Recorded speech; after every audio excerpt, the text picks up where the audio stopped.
Good afternoon, everyone. So now I said I wanted to come outside because I wanted to share with you my story outside because it's a beautiful day. I'm at the Aquaquan Park and you see the water behind me. I'm hoping that the lighting is not too bad. I don't know if I need to move this a certain way. Anyway, I'm new at this, so I'll get better. Anyway, so today I wanted to share with you the days after. And of course, I stated the title of my podcast is my go-to shoe. My go-to shoe, which is the reason I use that metaphor is because we're always on a journey. And as you know, loss is a journey. So today I have to figure out a way to show you what shoes I have on. But today I've got just sandals, just plain old kind of flip-flop sandals. And why those today? Because I just feel light, free, and at ease. So that's why I've got them on today. Anyway, I was looking at the dates of when my son was killed, and they always said it was October 28th. However, I always feel like it was the night that they called us, because by the time we got there, they didn't let us come into the room until a certain time, so I always felt like it was the 27th, but it was actually October 28th. And then the services, I looked at the services were not until November. I don't have the exact date. That's crazy. Do you know the date is not on the program? I cannot believe the date is not on the program. The date of his death is, which they state is October 28th, but the actual day of the program, which I think it was November 8th. I know I should know that, but the date that's really clear to me is the date that he actually, the date we got the call. Anyway, I wanted to talk to you about days after, because that's the tough part when you're trying to prepare for that celebration of life service. And I call it a celebration of life service because you're celebrating the life of that person that you really loved and you cared for. So that's why I call it celebration of life service. There's so much work to do in that time frame because he was killed. You have to have an autopsy. You have to go to the morgue. There were all these steps that typically you wouldn't have to do when someone passes in a regular way in the hospital or whatever. But there's still steps, no matter what. There are still steps that you got to do. But that being said, it just makes me think about how hard it is when you're mourning like that in the depths of it. You still have to kind of stand up and get things done no matter what. And I think that's the piece that is kind of tough, because when somebody is killed, you've got police coming to your home, you've got your church family coming to your home, you've got family coming to your home, you've got friends. You just have a barrage of people coming to your home, and that's one of the things that it's actually a good thing. But in the meantime, you're still trying to prepare for the actual service, and that's what's tough. And I even saw some photographs of me in the newspaper, and you could actually see that grief look on my face of just of total despair. It makes you wonder, how did we get here, right? How did we get here? But mind you, we got here through the journey, and the journey it's been 10 years. So it was October 27th. We got the call, and here we're in 2014, and we are in 2024. So anyway, the days following, the one thing that you have to do is you have to prepare the obituary. And I remember writing the obituary, and there were two of young ladies that actually worked in my group, or they actually worked for me, but actually three young ladies that came to my home. And it's like you look at that obituary and you write it up and you do everything, and it's almost like you can't look at it anymore. But you have to get it written. And those ladies, I said, I can't look at the same. You guys look at this and see if you can find the mistakes, see the grammar, and fix it.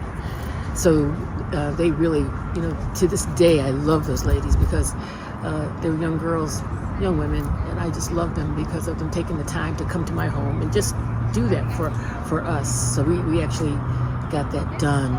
And in that program, because of the celebration of life, you got to figure out what pictures you want in your program. You got to figure out what people that you want to be in the program, that you want to speak. So there's all these things. And then I was also the person who was going to do the eulogy. I don't know if I've mentioned this before, but I am ordained minister, so I did do the eulogy. Now, many people came to my home and said, why do you want to do that? Pauline, you don't have to do that. But when I saw my son laying on that gurney, when I saw my son on that gurney, the words came to me, the best is yet to come. And I may have shared that in this previous video. I'm not certain if I did or not, but when I saw him laying there, I felt like I was the one that had to do it. And knowing Hollis, he would want me to do it. He wouldn't have wanted anyone else to do it anyway. So that's what it was. So not only do we have to write the obituary, I was going to write the actual service, the actual eulogy for him as well. And the Lord did bless. I was able to write it, get through it, say it, and God is good. And maybe that's why you want to. That's why I have no one else but to trust is but God, because He really is that journey to get me through. Because this is a time where you could actually lose your mind over something like this, but God would not allow it. He just would not allow it.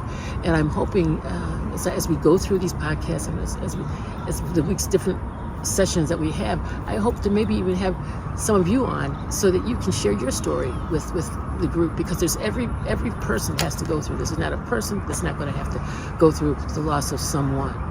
And then once we get through this, we'll do some other things in reference to loss as well. So as I prepared for the eulogy, and then we do the obituary, and then you have to do the program, the actual program, everybody that you want on that program. And Hollis had so many friends. Everybody loved him so much. I wanted to make sure that all of his best buddies got on there. So we had all of his friends on there, just about, I think we got everybody in there. And he had people that came from Florida, Georgia, New York, everywhere, because the service was in Virginia. So he had people that came from all over the place, which surprised me that they actually came, but it was wonderful to see how much people loved him that much. So as we made preparation for that, you have to go to the church and you have to sit down with the people who take care of all the bereavement services. And, let me do a little pit stop. It's really good to have a church family and not to just have to go to the funeral home and make all your arrangements, which is so easy. You can do that. That's not a big deal. You can go to the church, the funeral home, and they'll do just everything. They'll call the church. They'll do everything you want them to do. But when you have a church family, it just made it easier that I could sit down with them and go through the program and say, yes, this works. No, I don't want that. And we went through each area of the program so that it was exactly the way we would want it to be. And then after that, I actually wrote a poem for that. Actually, the poem that I wrote that's in the program was written many years ago, probably 3 decades ago. I had written this poem. I cannot remember the name of it. I actually brought it with me, then I left it in the car. Anyway, so be it. But I wrote that poem, and we put that program in the program for the services. So as we went through those days, you have, like I said, people coming over and seeing about you, and I don't know about you, but sometimes it's good that they're there. But I know one day when people were coming to my home, I actually went upstairs and I just went to sleep. And when I came downstairs, there was a bunch of people in my house, and my husband, he was talking to everybody, and he was entertaining. They were trying to console him, but they were all just, how people do, just tell old stories about, different things that they had done together as friends, and which was really good, because you need to have those conversations as you go forth and you're preparing for that program. But I wanted to just share with you every single step of the way. Each day had to be talked about. I had to have a conversation with God about this, because it is difficult. It's a challenging time, but yet we get through it, and it works out. It works out. So I just wanted to share that with you. And one thing that I've been thinking about a lot lately is that we're never prepared for loss when it actually hits us right smack in the face. I always say it just, all of a sudden things are fine, and then all of a sudden something happens in your life, and something just kind of smacks you in the face. And when that happens, you have to be prepared and you're really not, but you have to be prepared for the next turn of events. What's next? And so as I was thinking here lately, we all should kind of take care of that program of our own, because we don't know when we don't know when we're leaving, but it's so much easier on the family if that's already done. Now, a young person's not going to do that, but when you get to be of a mature age, like myself, I would rather not to have my daughter have to do all that. So I haven't done it yet, but I've been thinking about how I need to go ahead and do a celebration of life service for myself. So the program's there, and then if anything happens, they can just go to this folder or this little trunk, wherever I have it, and they can just take care of everything will be there, and there's no stress on them, because it's a lot. It's a lot to do at that particular time when you're already going through this loss thing. But anyway, so the days following, it's absolutely every day counts. Every single day counts. You've got to get something done, and that works out because you have all the right people around you who are trying to assist you and help you with this process. So I just wanted to kind of share that with you, that those steps that you have to take, go to the funeral home, pick out the casket. I mean, those are all things that have to be done. Pick out the flowers. And another thing, we picked out the casket, and those are not easy, but you got to do what you have to do, so you'll pick it out. And then I went to pick out the flowers. Well, this is something that we all need to think about that we don't need to do. I got so many flowers. I mean, flowers on the casket, flowers just everywhere. And I remember the funeral director, Mr. Ames, and he was an older man, and he was so kind. And he looked at me and he says, you don't need all those flowers. And I just looked at him, and I didn't think, I'm thinking to myself, well, yeah, I do need all these flowers, I do. But did I? No, I did not. So there's ways that we don't need to spend that kind of money if you don't have to, because it's really not necessary, because well, there'll be flowers there anyway. So, but I do remember him looking at me like, you didn't need all these flowers. And I just looked at him. But anyway, so that's something that you can, because when you're in the emotional piece of this, where you're still grieving, you just want everything for that loved one. Does it make sense to put the top of the line shoes that he had in with him? Does it make sense to do that? I don't know. That's a decision that everybody has to make themselves. Do you need to go out and buy a brand new suit that costs $300 to $500? Do you really need to do that? Did he have a suit that was there? He definitely had a suit that was fine to use, and that's what we did. But I know in years past, when my grandpa died, I remember going to the store with my grandmother, and I remember thinking, oh my gosh, we're picking out a suit for someone who's passed, and it just seems strange to me. Way back, that was several years ago, but it did seem a little odd to me that's what you have to do. He had a suit, but I remember my grandma wanted to get a fresh white shirt for him, and she got him a new black suit. She got black shoes, and she just got every single thing that he needed when he for those funeral services. And so that's something that you don't think about, but that is something that has to be done. If you don't have those items, you have to go purchase them. So that week, like I said, becomes quite a bit, because it's not just a suit. You have to have underclothes. You have to have their undergarments. So you have to have all those things. Socks. You want to have socks. I mean, you got to have everything, just like a normal, like you normally would get dressed. Every single thing. So you definitely want to do that. What else do you have to do? The main area the main thing that you have to do is you have to pray. And sometimes, when I say pray, sometimes you don't even feel like praying, but you have to pray. You have to just seek God and say, Lord, I don't like that this happened, but help me through it. Help me through it. And you get up in the morning, and before you even get out of the bed, you say, Lord, just help me today. Just help me. Because you just don't know what to pray at this point in time. At least at the time, I did not know what to pray. I really didn't. And even as a preacher, I still didn't know what to pray. I just kind of leaned on God because I knew He was with me. I knew I had that personal relationship with God, so I knew that the Lord was with me every step of the way. But you can't have to, you just have to rest in His presence. And what exactly does that mean, rest in his presence? It means that you just have to focus on God and not on the situation. That's what you have to do. So that's what I did. Every day that I would wake up, and there were times when I could see that my husband was just really struggling. And so, and then your children, they're struggling. And so you kind of have to be that anchor for people. So I tried to be that anchor for my family as best I could. And so those days, and then you come to the day of, the actual day of services. And, whether you have a limo to pick everyone up so everybody's there together, whatever your situation is, that's something that you have to think about, because there's a protocol that you want to make sure everybody arrives together. You want the family to be there together. And you just want to make it as easy as possible on everyone. Let's not, don't have a commotion because I'm a minister. Sometimes there is a lot of commotion when it comes to someone who passes. But it doesn't have to be. It doesn't have to be that way. So you kind of have to just,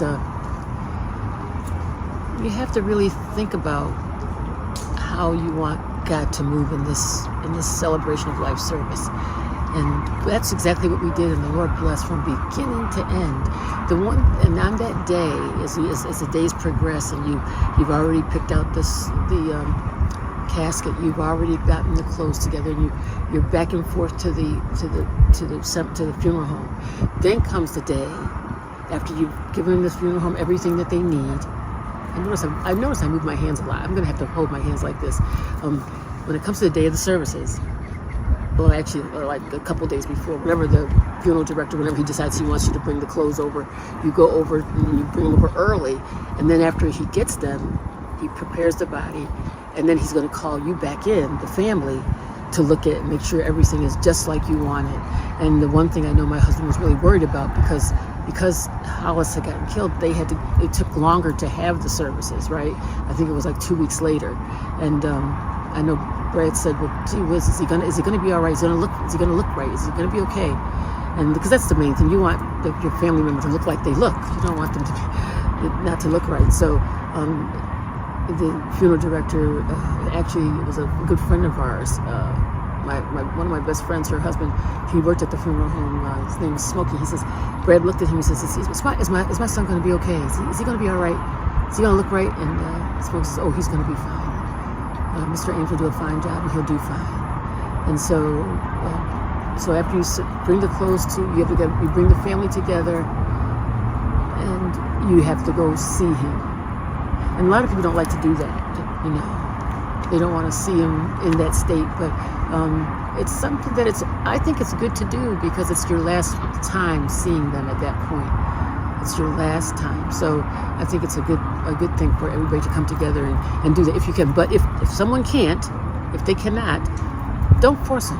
It's not something you want to force on anyone. If they can do it, fine. If they can't, fine. It's not a big deal. It's basically what you want. Like, even if it's yourself. For me, I wanted to see him. I wanted to see my son. And so, but if his dad didn't, or if my grandkids, if they did not want to, I was not going to force that on them. Okay. So once you see that he's all fine and everything, then it comes to the actual services, the actual day with the service. And that's why I got ahead of myself. That's when you bring you actually have the limo, or you have cars, if you have enough cars for the family. But I had family that came in from New York, so I wanted all of us to be together. So I think we got 2 limos for that occasion. And so everybody could be there together, because we had a lot of people staying at our house. So we brought everybody together, and they drove us to the church, which is really kind of nice, actually, because it is you get so much on your mind. But the funny thing, not funny, but the one thing that I noticed that it was really a little tough, which I did not expect. I did not expect this. When we pulled up in the limo to the church, I saw all of Hollis's friends out there, all these young men, and there was so much despair, so much sadness, and I don't know why I did not expect his friends to be feeling like that. I don't know what I was thinking, but there was a real sadness. There was a real sadness during that time. And I remember getting out the car and thinking, oh my gosh, even before I got out the car, these young men are hurting. They were crying, and they were just, it was really tears. And I thought, oh my goodness, I was just, and I don't know, I didn't cry at that time. I really wasn't crying. I think God just, I know God put something in me for that day to get through. He put something in that day for me to get through. Now, how many tears have I cried since then? I can't even tell you. It's been so many. But that day, He really gave me strength. There was nothing but God at that day, for real, for real. I mean, when you see the move of God like that, you can only trust Him because He did it. You know, you're just that vehicle that He used to do the service, but God was truly in there. Oh gosh, it's so beautiful out here. I hope this video can be used because it's just gorgeous out here. So I don't know if you can see me. I don't know. I hope I'm doing this right. Anyway, so that was what happened, and those were the days after going up into the services, and took us right. The services were in November, early November. I'm thinking was either the 11th or the 8th of November. I'm not certain. I'll get that date for sure, and I'll tell you next time. And then we have to go through the holidays. So that first holiday is Thanksgiving. And I'm not going to talk about that now because that's a whole nother area. And our house was the house of Thanksgiving. Everybody comes to our house for Thanksgiving. So I'll tell you about that first Thanksgiving in the next video. Anyway, I hope that you all are being strengthened by this. I hope it's good for you, actually. I really do. That what we have to do, and I'm going to say this every time, we have to trust God, trust the process that He allows us to go through, and then we also have to trust His outcome. Because if He allowed to go forth, that's the outcome. So we have to trust that. Anyway, I love y'all. So my go-to shoe is my sandals, my white sandals, flip-flops. It's an easy day. I feel comfortable. I'm thanking God that I'm able to even continue on to do this podcast. So I'm going to keep moving forward, and I hope that you all are having a great day, and hope to talk to you soon. That's it for now. God bless you. God bless you. God bless you. Love you guys. Bye-bye.